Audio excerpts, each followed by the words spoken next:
네, 오늘 새벽에는 사무엘상 13장 말씀을 가지고 하나님과 직면하라라는 제목으로 함께 은혜를 얻고자 합니다.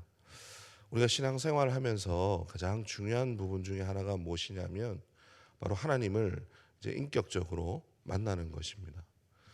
하나님을 인격적으로 만난다라고 하는 것은 단순히 우리가 하나님 앞에 회심할 때만 얘기하는 것은 아닙니다. 우리가 말씀을 읽을 때나 기도할 때도 영이신 하나님이 나에게 이제 대화를 걸어오시는 것이죠. 그것을 듣고 나는 그것에 응답하게 되는 순간에 하나님과 직면하게 되는 그때가 된다라는 것입니다. 이런 하나님과의 관계 속에서 어떻게 보면 참된 만남이 있고 또 그런 관계가 더 깊어지면서 하나님을 인격적으로 지속적으로 만나면서 그렇게 하나님을 닮아가고 그렇게 신앙이 깊어지고 성숙되게 되어진다라는 것입니다. 여러분, 그런데 반대로 우리가 인격적인 만남을 하지 못한다면, 인격적인 만남이 없을수록 여러분 어떻게 될까요? 예, 그 사람은 점점 이제 종교인이 되어집니다. 참된 신앙으로서 우리가 성도로서 하나님을 닮아가는 것이 아니라 이 겉으로 종교 생활을 하는 종교인이 되어버립니다. 뿐만 아니라 자기 욕망을 실현하기 위해서 오히려 하나님을 이용하는 그런 모습으로 전락하기까지 하는 것을 우리가 보게 됩니다. 오늘 사울이라는 인물이 바로 이 후자에 해당하는 그런 사람이었습니다. 사울이 어쩌다가 왜 이렇게 변하게 되었는가? 오늘 함께 돌아보면서 반면교사를 삼았으면 좋겠습니다.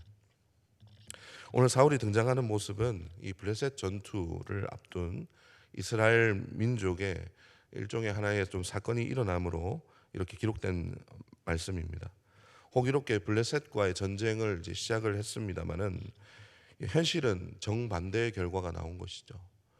사실은 이스라엘이 늘 그렇게 참 어려운 가운데서 이스라엘이 그렇게 강한 민족도 아니었고 지파로 그렇게 흩어진 그런 상황에서 그렇게 유지될 수 있었던 것은 그들이 그래도 살아남을 수 있었던 것은 하나님께서 위기 때마다 구원을 해주셨기 때문입니다. 특히나 이 블레셋과 원수와 같이 블레셋과 이렇게 전쟁을 자주 하게 되었는데 블레셋과 비교를 해보면 군사력이 말도 아니게 그에 미치지 못하는 것을 볼 수가 있습니다. 그래서 군사력이 훨씬 강력했던 이 블레셋이 앞에 수많은 병거들과 함께 그들은 이제 겨우 농기구를 들고 싸울 수밖에 없었던 그런 현실에서 이 병거와 이 마병과 그 수많은 그런 모래알처럼 진을 친 블레셋 사람들을 보고 혼비백산 도망하고 흩어질 수밖에 없었던 것이죠. 이를 본 사울이 다급하게 어떤 행동을 하게 됩니다. 결정을 내리게 되는데 이것이 후에 심각한 문제가 되었다라는 것입니다. 그것이 무엇입니까? 우리 8절 9절 말씀을 함께 읽어보겠습니다. 8절 9절입니다. 시작. 사울은 사무엘이 정한 기한대로 일의 동안을 기다렸으나 사무엘이 길갈로 오지 아니하며 백성이 사울에게서 흩어지는지라. 사울이 이르되 번제와 화목 제물을 이리로 가져오라 하여 번제를 드렸더니. 아멘. 그러니까 이런 이 현실 앞에서 블레셋이 쫙 진을 치고 있으니까 백성들이 도망가 버리고 흩어지니까 이 사울이 뭔가 다급하다라고 생각을 해서 이 지도자로서 결정을 했던 행동은 자신이 하나님께 직접 번제를 내가 드리겠다. 이렇게 도를 넘어버린 것이죠. 그런데 나름대로 사울도 이유가 있었습니다. 그 이유가 무엇이었는가? 하나님의 은혜를 구하려고 했다. 이렇게 나중에 얘기를 합니다. 이 사무엘이 사울에게 와서 추궁을 합니다. 이게 어떻게 된 일입니까? 당신이 지금 무슨 일을 하고 있습니까? 물어보니까 세 가지를 얘기합니다. 첫 번째, 백성들이 흩어지기 시작해서 내가 그렇게 했습니다. 두 번째, 당신이 또 늦었지 않습니까? 세 번째, 블레셋이 지금 쳐들어 오려고 하는 긴급한 상황이었습니다. 그러니까 이런 긴급한 상황에서 어쩔 도리 없이 하나님의 은혜를 절박하게 내가 구하고자 그렇게 행동한 것입니다. 라고 하면서 나름대로 사울의 자신의 어떤 변명을 늘어놓으면서 그것을 이렇게 고백하고 있었다는 것이죠. 그런데 하나님은 사무엘을 통해서 이 사건에 대한 징벌을 내리시는데 그 징벌이 가볍지가 않습니다. 어떻게 하시죠? 그를 폐위를 시켜버리십니다. 사무엘을 통해서 신탁을 주셨는데 그것이 무엇인가? 마음에 맞는 사람을 택하여서 세우겠다. 결국 그를 폐위시키시겠다는 하나님의 말씀이 떨어지게 됩니다. 하나님의 명령을 어겼다라는 것인데 우리가 한번 생각해 볼 것은 사울의 말대로라면 정말 긴급한 상황에서 정말 진실되게 하나님의 은혜를 구할 수밖에 없었다면 과연 이렇게 제사라고 하는 이 도를 어겼으므로 그렇게 심각한 징계까지 이어질 수 있었겠는가? 물론 이것이 그의 원인이 되었습니다마는 우리가 가능성을 두고 예외적인 상황을 하나님께서 은혜를 베푸실 때도 있고 그렇게 그 진실된 마음을 보시고 그렇게 은혜를 베푸실 때가 있었다라는 것을 우리가 감안을 한다면 과연 단순히 이렇게 제사라고 하는 법도를 어겼기 때문에 하나님께서 이런 징계를 내리셨는가 하는 것입니다. 물론 이것이 이 원인이 되었지만은 사실은 우리가 이것을 깊이 한번 살펴보면 그 행동보다 하나님께서 무엇을 보십니까? 하나님은 속일 수 없다라는 것이죠. 목적과 동기, 이 사무엘상의 중요한 말씀 중에 하나가 무엇이냐면 하나님은 외모를 보지 않으시고 중심을 보신다. 그러니까 이 사울이 어떠한 목적과 동기로 이렇게 행동을 했는가를 하나님께서는 훤히 꿰뚫고 보셨기 때문에 그 일, 단순히 그 일에 벌어지는 그 사건뿐만 아니라 그 왕이 되어서부터 어떤 동기로 이렇게까지 되었는가를 하나님께서 그것을 보시고 진노를 하셨다는 것입니다.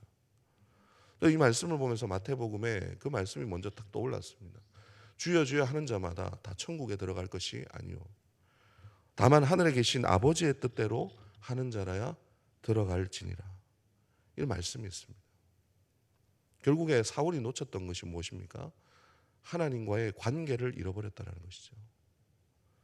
하나님과의 인격적인 만남을 통해서 자신의 나약함, 그런 죄성을 인정을 하고 은혜의 자리로 자꾸 나아가려고 하는 것이 아니라 그 자리에 서 있는 것이 아니라 이 하나님께서 내게 어떻게 행하셨는가를 묵상하는 것이 아니라 내가 어떻게 했는가. 거기에 빠져버려서 그렇게 철저한 종교인이 되어버리는 그런 모습을 오늘 이 사건을 통해서 보여주고 있습니다. 이런 종교인이 되어버리면 어떻게 됩니까? 자신의 행위가 주가 되기 때문에 하나님께서 내게 은혜를 베풀어 주시고 이것이 중요한 것이 아닙니다. 내가 어떻게 했는가가 중요합니다. 그렇기 때문에 자기가 잘못을 하면은 현실을 회피하고 도망가 버리고 그리고 책임을 전가하고 원망하는 이런 모습들이 나타나게 되죠. 반대로 내가 잘하면 어떻게 됩니까? 그것이 자기의 기념비가 되는 겁니다.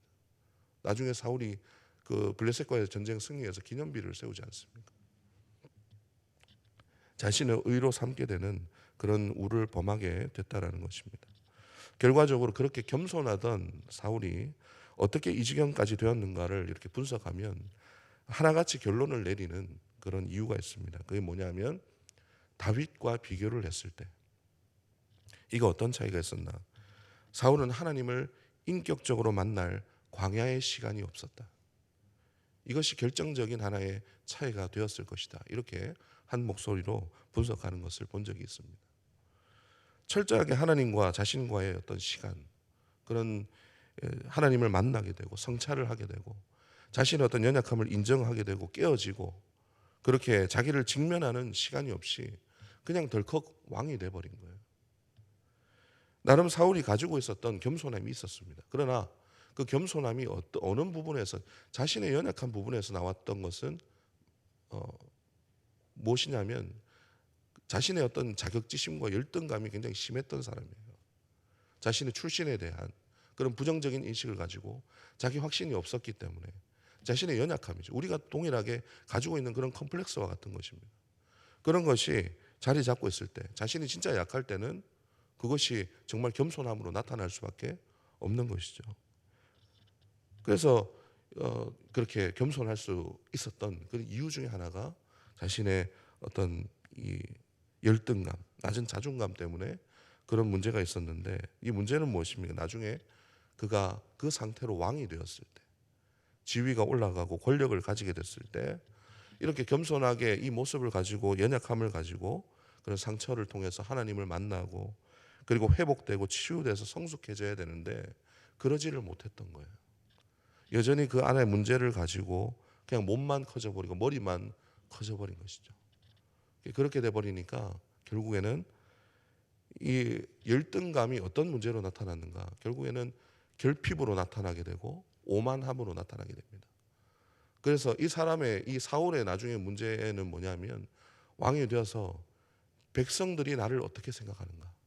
자존감이 낮으니까 백성들이 나를 어떻게 생각하는가 계속 눈치를 보고 하나님에 대해서 생각하지 못했던 그런 자신의 인생을 갉아먹는 결과로 이어지게 된 것입니다.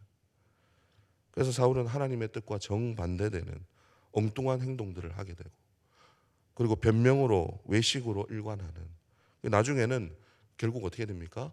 다윗 그 기름 부은 자 다윗을 대적하고 하나님을 대적하는 그런 악수를 두게 됐다라는 것입니다.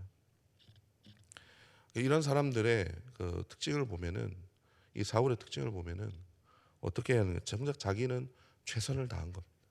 최선을 다했고 그런데 열심히 했는데 늘 억울한 일이 생기고 주변에 적들이 많다라고 변명을 합니다. 결국에는 자기 자신을 마주하지 못하고 그렇게 일관했던 사람의 삶이 그렇게 된다라는 것이죠. 왜냐하면 자기를 성찰하고 하나님을 깊이 말씀 앞에 객관적으로 만나본 적이 없기 때문에 그 상처와 이것이 결국 이 사탄의 올무로 자꾸 작용이 되는 그런 결과로 이어지게 된 것입니다. 우리가 말씀 앞에 깨어지고 광야에 서야 되는 이유가 하나님과의 그 광야의 시간을 우리가 만나야 되는 이유가 바로 여기에 있습니다. 하나님을 깊이 만나고 내 자신을 정말 진실되게 철저하게 돌아볼 수 있는 그런 시간이 필요하다는 것이죠. 때로는 하나님께서 우리의 연약함을 정말 수치스러울 정도로 드러내실 때가 있습니다. 그때 우리가 회피하고 그 문제를 직면하지 못하면 그것은 평생 우리를 따라다니면서 넘어지게 되는 그런 쓴뿌리가 됩니다. 그러나 오히려 그것을 직면하고 하나님께서 나를 마주하게 하시는 것을 알고 인정하고 그것을 은혜를 붙드는 기회로 삼는다면 하나님께서 그것을 통해서 더 성숙하게 변화시켜 주시고 오히려 그 상처를 통해서 또 다른 사람들을 상처를 회복하게 하시고 치유하게 하시는 그런 도구로 하나님께서 사용하신다는 것이죠. 오늘 좀 극단적인 그런 상황을 우리가 보게 되었습니다만은 이것은 내 얘기가 될 수가 있습니다. 그래서 우리 자신을 아무쪼록 진실되게 내어놓고 또 반성하고 정말 하나님 앞에 성찰하면서 주님 앞에 성숙한 그리스도인이 되기를 결단하는 우리 모두가 되기를 주님의 이름으로 축원합니다. 우리 함께 기도하겠습니다. 하나님 아버지, 오늘도 우리에게 말씀을 주셔서 우리 내면을 또 다시 돌아보게 하시니 감사합니다. 겉으로는 은혜를 구하고 종교 생활을 할 수는 있으나 하나님의 눈을 속일 수는 없습니다. 우리가 사울의 길로 가지 않기를 원합니다. 우리가 말씀을 볼 때, 기도할 때 주님과 인격적으로 만나며 그렇게 진실된 관계를 통해서 우리가 하나님을 더 깊이 깨닫고 성숙해지기를 소망합니다.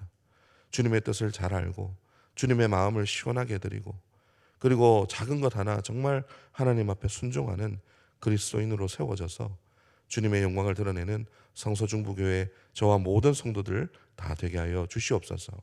감사드리며 우리 주 예수 그리스도의 이름으로 기도드리옵나이다. 아멘.